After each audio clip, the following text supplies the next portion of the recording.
चकिया में दशहरा पर्व को लेकर थाना परिसर में एसडीओ शिवानी शुभम की अध्यक्षता में शांति समिति बैठक आयोजित की गई, जिसमें पूजा समिति के सदस्यों सहित गणमान्य लोग शामिल थे। इस अवसर पर एसडीओ शिवानी शुभम ने कहा कि पूजा का लाइसेंस के रिन्यूअल के लिए कल तक लाइसेंस जरूर जमा कर दें, क्योंकि मूर्ति विसर्जन के लिए रूट का सत्यापन के लिए पहले ही लाइसेंस जमा करना जरूरी है। पूजा के पंडाल के निर्माण में बिजली की वायरिंग का तार खुला न रहे, इसका विशेष ध्यान रखना है। पूजा पंडाल में सुरक्षा की दृष्टिकोण से आग से बचाव को लेकर बाल्टी में बालू रखना आवश्यक है। किसी भी सूरत में पूजा में डीजे नहीं बजाना है। पंडाल में प्रवेश द्वार व निकास द्वार का बोर्ड लगाना जरूरी है। पुरुष व महिलाओं के लिए बैरिकेडिंग की व्यवस्था होना चाहिए। दशहरा मेला में खोए हुए बच्चे के परिजन की सूचना को लेकर हर पूजा पंडाल में खोया पाया का एक काउंटर होना जरूरी है। कहा कि 2005 से नियम है कि मूर्ति का विसर्जन नदी में नहीं करना है। पूजा समिति के सदस्य मूर्ति का विसर्जन तालाब में होना सुनिश्चित करें।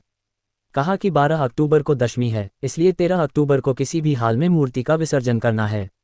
उन्होंने कहा कि 13 की रात्रि में सभी पूजा पंडालों का सत्यापन किया जाएगा।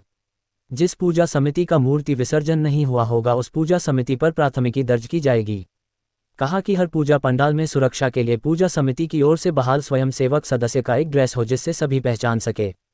वहीं एसडीपीओ सत्येंद्र कुमार सिंह ने कहा कि पूजा कमेटी को सभी पूजा पंडालों में सीसीटीवी कैमरा की व्यवस्था रखना जरूरी है। चकिया मंडल अंतर्गत कुल 167 लाइसेंस निर्गत किए जा रहे हैं दुर्गा पूजा का। सभी जगह शांति समिति की बैठक 2 जगह हो गई है और बाकी शेष अन्य 6 थानों में कल से परसों तक कर ली जाएगी। सभी जगह दिशा निर्देश दिया गया है कि जो पंडाल बनेगा वो फायर प्रूफ मटेरियल का बने।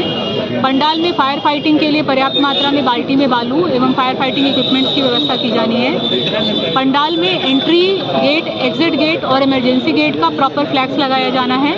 प्रसाद के वितरण स्थल का प्रॉपर फ्लैग्स लगाया जाना है। माइकिंग की प्रॉपर व्यवस्था होनी है ताकि अगर कोई बच्चा गुम हो जाता है या क्राउड कंट्रोल के लिए जो व्यवस्थापक हैं अगर उनको किसी प्रकार की घोषणा करनी है तो प्रॉपर किया जा सके। जो हमारा सप्तमी, अष्टमी, नवमी का दिन है, जिस दिन मूलतः पंडालों में भीड़ होती है, उस दिन के लिए अलग से वॉलंटियर्स को रखने के लिए कहा गया है। सभी पंडाल को बेस्ड ऑन उनका जो भीड़ होता है उसके हिसाब से फीमेल वॉलंटियर्स भी रखने के लिए कहा गया है। जो मेल वॉलंटियर्स होंगे और जो पूजा पंडाल के व्यवस्थापक होंगे उन्हें विसर्जन के दिन पूजा पंडाल से जब मूर्ति उठेगी वहाँ से लेकर विसर्जन स्थल तक साथ में रहना है।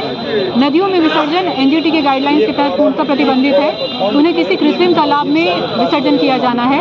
विसर्जन 12 तारीख को पूरा कर लिया जाना है। किसी भी परिस्थिति में 13 को विसर्जन अलाउड नहीं होगा। फायर क्रैकर्स पे पूर्णतः प्रतिबंध है। यहाँ पे रावण वध 2 जगह महसी में हो रहा है और 1 जगह केसरिया में हो रहा है। सभी जगह डबल वॉल्ड बैरिकेडिंग के लिए कहा गया है और रॉकेट एवं पटाखों के प्रयोग पर पूर्णतः प्रतिबंध लगाया गया है। मजिस्ट्रेट का डेपुटेशन ऑलरेडी हम लोगों के द्वारा कर दिया गया है और हम लोगों के द्वारा जब पंडाल बनकर तैयार हो जाएगा तो उसमें प्रॉपर सीसीटीवी, माइकिंग एवं फायर फाइटिंग की व्यवस्था है या नहीं, इसकी जांच कर ली जाएगी। और इन्हें विद्युत एवं फायर फाइटिंग के जो ऑफिसर्स हैं उनका भी नंबर सभी पंडाल वाले को अवेलेबल करा दिया जा रहा है ताकि किसी भी इमरजेंसी में वो उनको संपर्क कर सके। तो मुझे उम्मीद है कि चकिया अनुमंडल अंतर्गत दुर्गा पूजा शांतिपूर्वक संपन्न होगी।